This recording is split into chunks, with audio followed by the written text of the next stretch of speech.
Hello everyone and welcome back to the channel, and today we're doing a comparison between Todoist and Capacities. Now Todoist, Todoist, and Capacities. Want to see which productivity app wins?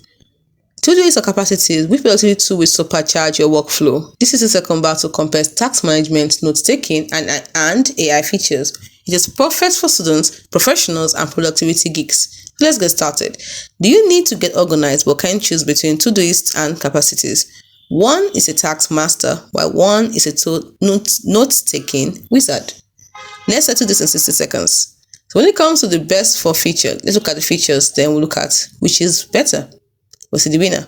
So we're looking for what they are best for. Todoist is best for simple task lists, while Capacities is best for connected knowledge.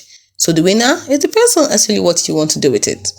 Now let's look at their core strengths. Todoist, quick task entry, while Capacities, AI-powered notes. The winner is a tie.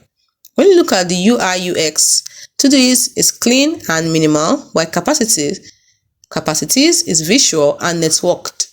So the winner, personal preference. It depends on what you prefer. Let's look at AI features. When it comes to AI features, Todoist has basic suggestions, while Capacities has smart connections. So the winner, Capacities. When we look at collaboration, Todoist is great for teams actually. Capacity is better for solo. So the winner, Todoist. When we look at price, Todoist has a free plan available, while Capacities has no free plan. So the winner, Todoist. So Todoist keeps tasks simple, while Capacities make notes smart. Do you need to-do lists? Use Todoist. Do you need building knowledge? Use Capacities. So if you are team Todoist or team Capacities, comment your pick below. Smash like if this helps you decide. Subscribe for more app showdowns.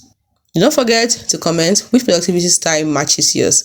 Just let us know in the comment section.